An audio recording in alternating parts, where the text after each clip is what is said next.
A pair of earthquakes have killed now nearly 3,000 people in Western Afghanistan this week.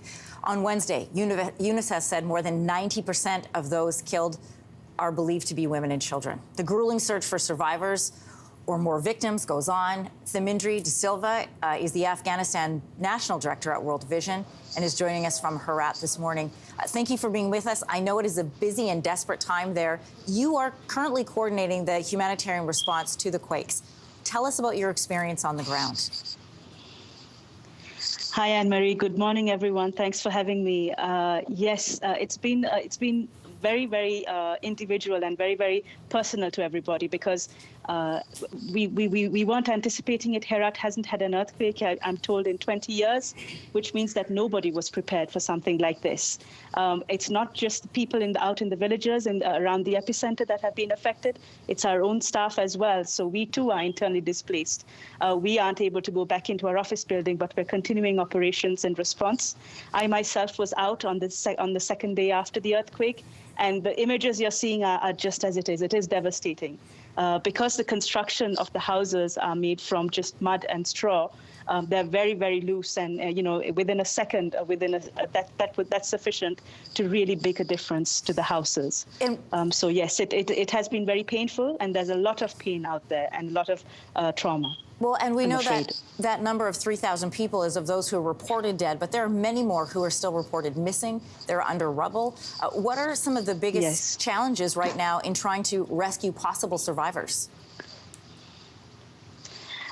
Some of the biggest challenges is equipment. There has been a lot of heavy machinery that has been brought in, but what we feel is it is very difficult to dig through the rubble. Even access is difficult because there are gravel roads that connect the villages, but even getting there is very difficult.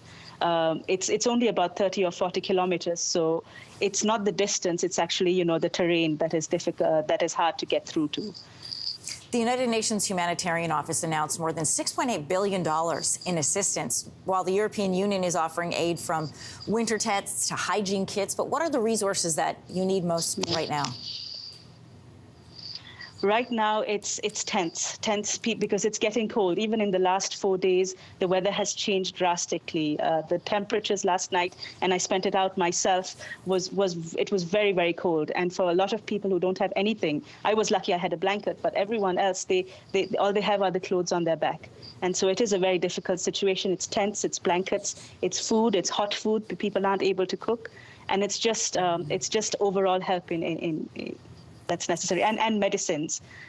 World Vision has mobile health units at 5 villages, and we're seeing a lot of injuries, a lot of broken bones, a lot of people discharged, and also people are in shock, and they're getting flashbacks, which is very difficult and difficult for them. And they don't know how to deal with it. Because this is a rural area, and there's no community centers, there's no libraries for people to go and shelter in. So where are the thousands of people who are displaced going? They're literally outside. There are a lot of people in Herat, and they're just on the roads, just driving through. I saw people have kind of wrapped tarps around trees and just dedicated their spaces. There are tents, but there's not a single tent to be found in Herat.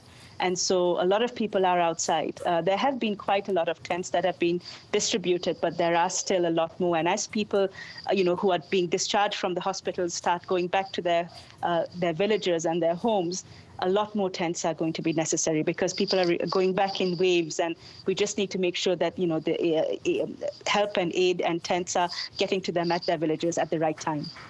Anne-Marie, I want to thank you for the work that you're doing and also for joining us today. This is a situation that is not going to be fixed overnight. This is weeks ahead for these people. Thank you so much. Sure. Thank you for having me. Hey, thanks for watching. If you liked this, be sure to subscribe here, or you can check out more Your Morning videos right here.